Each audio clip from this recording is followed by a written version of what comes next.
I can tell you confidently that a silent protection of their rights didn't come up to our expectations. Nəzərə almaq lazımdır ki, sizin və qərb ölkələrinin, o cümlədən Birləşmiş Ştatların kabinetlərdə etdiyi məxfi müdafiələrin nə cəmiyyətə, nə də o həbsdə olan insanlara bir xeyri yoxdur. And at the same time, I have to tell you that your unofficial or clandestine efforts to protect their rights, both in the United States and outside the United States, they don't bring any help, any benefits to people who suffer a lot. Bu adamların köməyə, mənəvi dəstəyə ehtiyacı var. Ən azından bunu açıq şəkildə etmək lazımdır ki, onlar bu mənəvi dəstəyi hiss etsin. What can this administration do? So I'm going to suggest a couple real radical things here, because we need to get the attention of both Armenia and Azerbaijan on Nagorno-Karabakh and stop them from blaming us, the Minsk group, acts of God from settling this. I think this administration in Washington, in the time remaining, should go to the Congress and ask for the repeal of Section 907 of the Freedom Sport Act. It was a bad idea when it was passed. It's a bad idea today. It serves no useful purpose. And it will, I think, get Armenia's attention.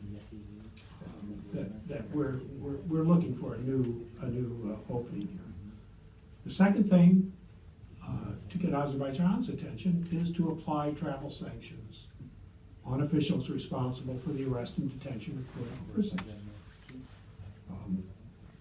Azerbaijan has a choice: release those people who shouldn't have been arrested in the first place, or face consequences for them. Despite the fact that our countries have very common strategic interests, our relationship remains problematic. Democracy and human rights has to be part of any dialogue between the United States and Azerbaijan. The Azerbaijanis truly do believe that we're looking for regime change, or some in Azerbaijan, I should say, some in the government truly believe that we're seeking regime change and trying to overthrow the government. Certainly the Russians fill them with that kind of garbage every day. And that's just not true. That's just none of our business, and that's for the people of Azerbaijan. But to have a strong relationship between our countries, I think it's critically important that democracy and human rights be a major part of the dialogue. But beyond that, Azerbaijan should lighten up and recognize that many of the things that it has done, forgetting the values argument, which I think is obviously important, but that many of the things that they've done are totally unnecessary and have only served to create this vicious circle in our relationship. And that it's ultimately in Azerbaijan's interest to breathe more life into civil society, that will create more stability, that there is no reason why most of all of those political prisoners need to be in jail. Officially, Hassanli got only 5% of the vote, but independent exit polls indicate that he got enough votes to force the incumbent into a runoff.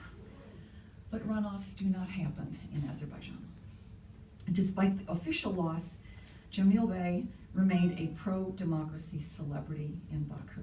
In the summer of 2014, I was standing with him on the street in Baku, and when people saw him, they came over to shake his hand, express their admiration for him, for his words, for his career, and his willingness to stand in the face of this rising tide of corruption and of violations of human rights and falsified elections. So it is my great honor and personal joy to present to you Dr. Jamil Hassanli.